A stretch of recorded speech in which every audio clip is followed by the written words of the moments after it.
They might ask that too in class, that he labored with his own hands that he might serve the people. Reading the Book of Mormon together is now routine for former Catholics Sandy and Ron Catalano. But the couple's clash over Mormonism almost destroyed their marriage. Ron was skeptical when his wife converted in the late 1970s. With nowhere to go, Sandy turned to her then bishop, Mitt Romney. So when I went to Mitt, I said, it's just so hard, I don't know what to do. And I just broke down and said, I can't do this anymore. Do I love the Lord more than I love my husband? And what happened? He said to me, you can love both, and I'll show you how to do it. Mitt Romney, they say, came up with odd jobs for Ron, an out-of-work maintenance man struggling to provide for his wife and 3 sons. What he was doing, he was fellowshipping me and bringing me closer to, not to the religion, but just bringing me closer to him and his family and my family, which is important. He really helped change our lives for the better. We got work to do. Romney, on occasion, talks about his time as a church leader in the Boston area while he was making his way up the ladder at Bain Capital. Romney was a volunteer bishop, similar to a pastor, at the Church of Jesus Christ of Latter-day Saints.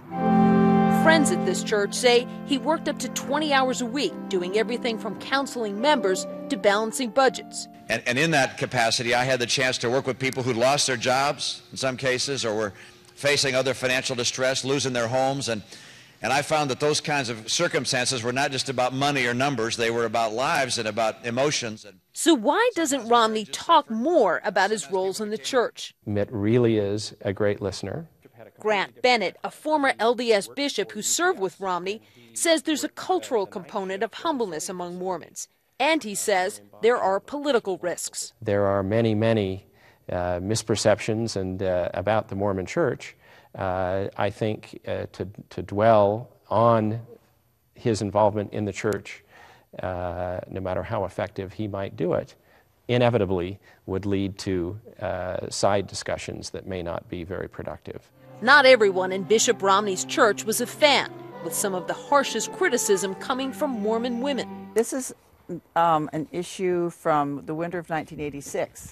Judy Dushku was the editor of a feminist Mormon magazine who says she first clashed with Romney when the publication couldn't be distributed at church. His attitude is always, I know what's best.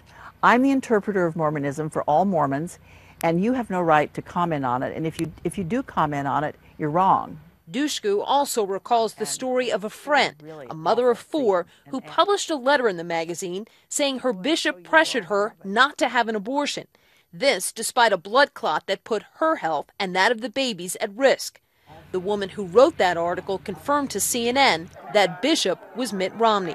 The Romney campaign declined comment. I wanted him to look and hear what the women had to say. Helen Claire Sievers remembers Romney as a leader who did try to address concerns of women in a church largely run by men. She credits Romney with meeting with about 250 women to discuss issues and make some policy changes. I thought he was pretty open and caring to say, yeah, we'll do this, because I don't think many church leaders would have done that. But note, Sievers' admiration is in the past tense. What's your reaction when you see him on the campaign trail now? I have no idea who that man is. What it looks to me like is he's figuring out what he needs to do to win the Republican nomination, and he's doing it. As for the Catalanos, they say they know the real Mitt Romney and hope their former bishop does become president. He just knows how to connect with people like us.